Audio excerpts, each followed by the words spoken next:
আসসালামু আলাইকুম রহমতুল্লাহ বরকাতু। তো বিদেশ থেকে অনেক ভাই আমাকে জানাইছেন, ভাই আমি সেলফিন দিয়ে অ্যাকাউন্ট খুলতে গেছি কিন্তু খুলতে পারতেছি না।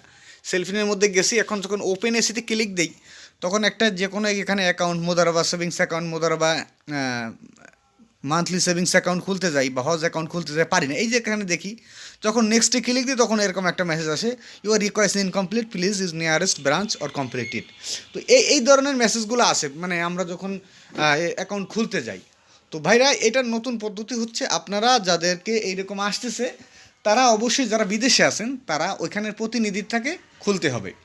ওইখানে যারা যেসব দেশে ইসলাম ব্যাংকের প্রতিনিধি আছে কিনা, আপনারা কিন্তু ওইখানের আপনার যাকে বলে ব্যাংক, ওই দেশের ব্যাংক বা ওই দেশের এই কী জানে বলে ওটা রে, ওই দেশের যে মানি এক্সচেঞ্জ, ওইখানে যে খবর নিলে ইনশাল্লাহ পাবেন, আপনারা ইনশাল্লাহ খুলতে পারবেন ইসলাম ব্যাংকের এই যে অ্যাকাউন্ট, ওইখানে যেয়ে খুলতে হবে। এটা কিন্তু এখন আর আবার মেসেজ দিয়েও খোলা যায়, মেসেজ আসে অনেকের।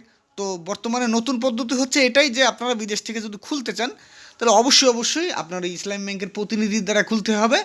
আর না হলে আপনার ওখানে ইসলাম ব্যাংকের প্রতিনিধি আছে, এটা দিয়ে খুলতে হবে। আর না হলে আপনি যদি বাংলাদেশি নাম্বার দিয়ে করে থাকেন সেটা ভিন্ন কথা, তাহলে আপনি ব্রাঞ্চে যোগাযোগ করবেন। ব্রাঞ্চে যদি পরিচিত কেউ থাকে যে আমি অ্যাকাউন্টটা খুলতে চাই, আমার অ্যাকাউন্টটা একটু ওপেন করে দেন আপনারা, আমি সব কিছু দিছি, সব কমপ্লিট আছে, কিন্তু এরকম দেখাইতেছে।